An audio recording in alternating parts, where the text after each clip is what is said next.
निहत्ते धार्तराष्ट्रान् कापरीति सय्या जनार्दने पापमेवा सर्ये दस्मान अत्वे ताना ततायिने।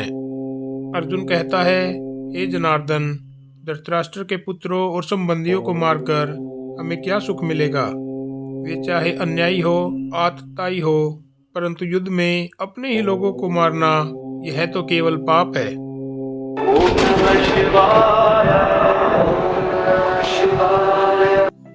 मेरे सनातनी भाइयों और बहनों, आप सबको मेरा नमस्कार।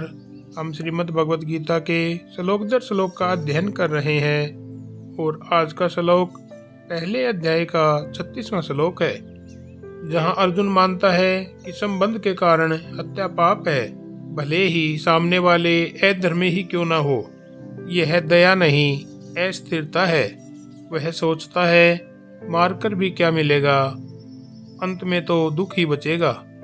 यह वही क्षण है जब मन कमजोर पड़ता है और भावनाएं कर्तव्य पर भारी पड़ जाती है। अर्जुन कहता है, इन्हें मारना केवल पाप बनेगा, चाहे ये आतताई ही क्यों न हो। यही भ्रम अर्जुन का संकट है।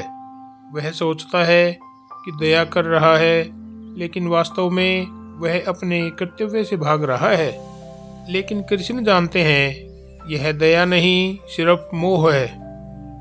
और जीवन में हम सभी अर्जुन बनते हैं जब सही काम करने में भावनाएं हमें रोकती है, या जब हम सोचते हैं कि अच्छा इंसान बनने के लिए गलत को भी सहना चाहिए।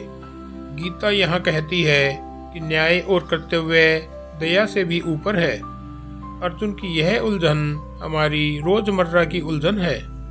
कभी परिवार के नाम पर अन्याय सहते हैं, कभी रिश्तों को बचाने के लिए अपनी आत्मा खो देते हैं, कभी किसी का दिल न दुखाने के लिए अपना धर्म भूल जाते हैं।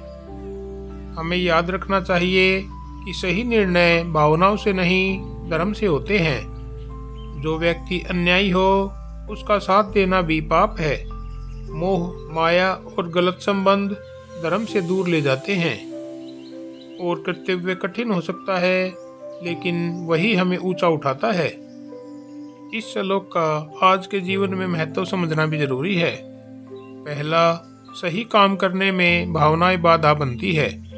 जब भी निर्णय कठिन होता है, भावनाएं गलत को भी सही साबित कर देती है। जैसे गलत रिश्ते में टिके रहना या गलत दोस्ती निभाना, गलत संगति नहीं छोड़ पाना और घर वालों के डर से सच न बोलना। दूसरा है, संबंधों के कारण अन्याय सहना पाप है। कृष्ण का संदेश इस श्लोक में छिपा है कि संबंधों के नाम पर अधर्म का समर्थन भी अधर्म है। तीसरा, निर्णय परिणाम के डर से नहीं, धर्म के आधार पर करो। अगर हम सिर्फ फायदा नुकसान देखकर निर्णय लें तो लगभग हर बार गलत चुनाव होगा। और चौथा, युद्ध जीवन में भी आते हैं, लेकिन उनसे भागना समाधान नहीं। यह युद्ध हमारे हालातों का युद्ध है। खराब आदतों से, डर से, असुरक्षा से, गलत संगति से और अपने ही मन के दानवों से। और यही है इस श्लोक का संदेश कि धर्म के लिए कठोर निर्णय भी आवश्यक हैं और संबंधों के नाम पर अन्याय को सहना पाप है। जय श्री कृष्णा। तो मेरे सनातनी भाइयों और बहनों, यह थी हमारी आज की वीडियो। अगर पसंद आई हो तो लाइक, कमेंट और शेयर करें। चैनल को सब्सक्राइब करें। इसी के साथ हर हर महादेव। ओम शिव शक्ति नमः। सनातन धर्म की जय हो।